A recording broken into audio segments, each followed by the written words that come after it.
We are in South Corvallis at the Crystal Lake Sports Fields and Nature Area, Natural Area. And we've been here before, but today I'm going to give a more comprehensive look at this facility. So this little path here is the first place we're going to go.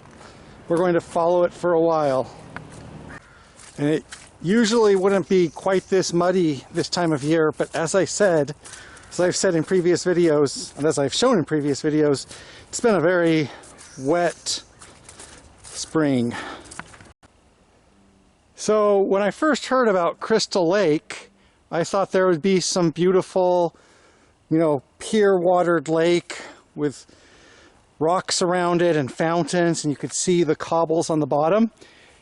Unfortunately, what we have here, actually I shouldn't say unfortunately, there's nothing wrong with it. This is Crystal Lake. It is this muddy, weed-covered ditch that is a seasonal lake, and because we're having a wet spring, it's currently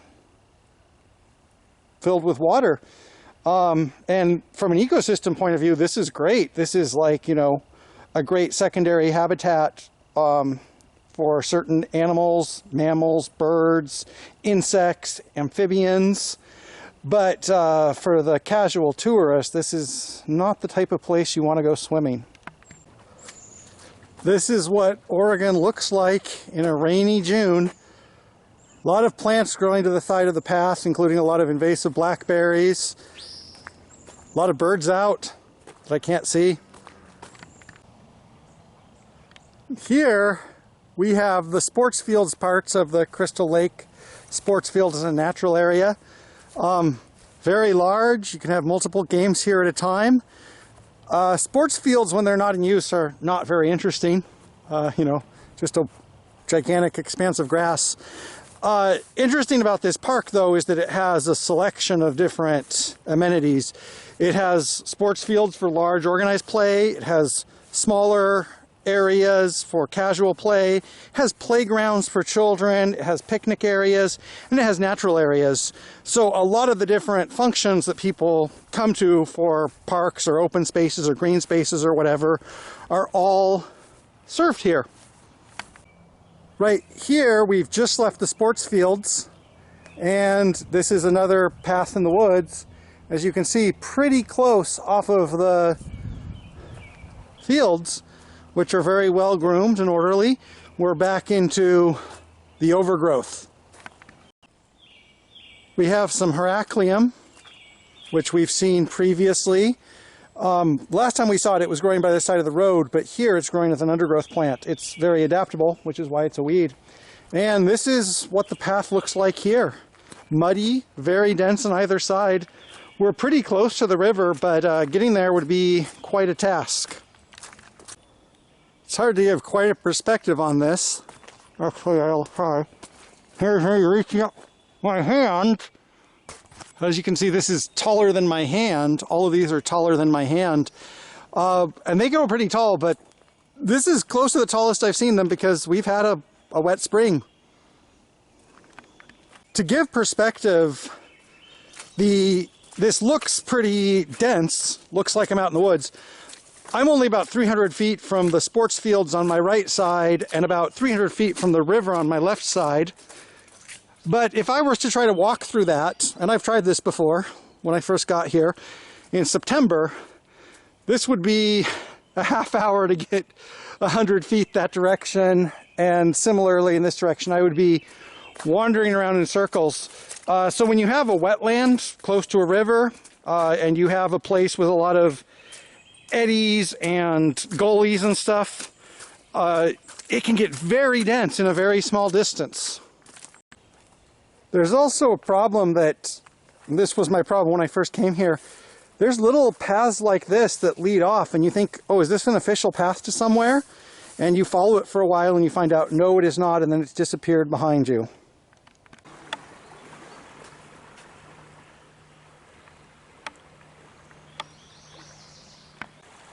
So this is the Willamette River, and it is obvious it's very high.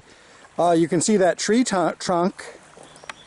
You can see that tree trunk is still under a couple feet of water, and normally by summertime or even late spring, the river should be clearly within its banks and not doing things like this. So it's a good year in some way, but unusual. Also, you can see there's a lot of silt in the river, so a lot of mud and nutrients getting moved down. And it's probably discouraged some animals that would normally be doing things here because it's not sunny enough, so there's not like dragonflies out. But in general, this is probably good news for most wildlife along here. Other side of the river, there's Lynn County. So this is the barrier, the division between Benton and Lynn counties. And here we have like a little mini beach, and normally in the spring and summertime you'd probably see a lot of people here playing. One thing about the cloudy weather is it's given me more tranquility, more peace and tranquility. Let's look down here. So I believe in the past I've like been able to walk down here, especially in summer, and there would be a path here and I could walk along the river, and doesn't look like that's going to be an option right now. This is one of the little side paths that goes parallel to the river, or it might be, I don't know, maybe it's a illusion, just a few patches of dirt, because as you can see right here it kind of peters out. So in other times I might be able to follow this, but not today. And you can see over here, this is one of the gullies or side channels of the river, and so the area on either side of the river for about a mile or so is kind of, you know, full of little side channels and paths that lead nowhere. So I'm going to head back to the original path that I came in on, if I can find it. If not, I'll just be wandering around in circles here forever. And just like we had some very tall Heracleum, here we have some very tall water or poison hemlock. I don't want to find out the difference. So a lot of invasive plants like this, invasive or semi-invasive plants like this, having a really good year. So are some of the native plants, but you can see invasive plants, weeds, really can take advantage of it.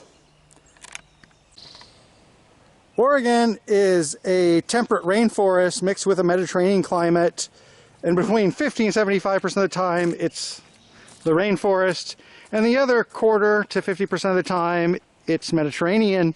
Normally we'd be in Mediterranean, but we can just sit here and be in the rainforest.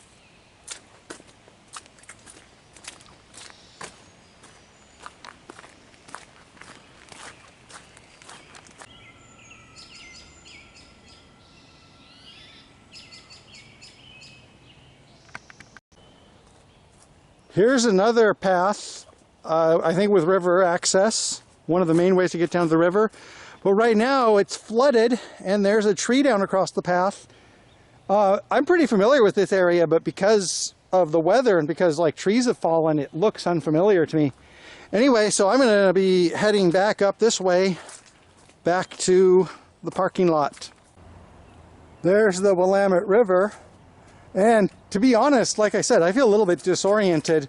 Don't know exactly where I am, but I can hear the highway and I can see the river right there. So I think I'm like literally like 300 feet from the parking lot, but it feels like I'm out of the woods. As I predicted, I was only a couple hundred feet away from the parking lot. And last time I was here in January, this was flooded. I would have been standing in water right now. So even though the river is high now for June, obviously we're like 10 feet lower than we were in January. So you can see there's a number of cars parked here. So this park, even on a wet and gloomy day, a little bit dismal, is still a lot of people doing stuff here. And we saw two parts of the park. We saw the sports field and then we saw the natural area. And the natural area wasn't that much bigger, or wasn't really bigger at all than the sports field area, but it certainly was more engaging once I got in there. There are other parts of this park. It's kind of like a little recreation complex. And things like this are why people like Corvallis, because, you know, we're just across the river from downtown and we have all of this nature to explore and all these facilities, and it's well maintained. So this is one of the things I like about Corvallis.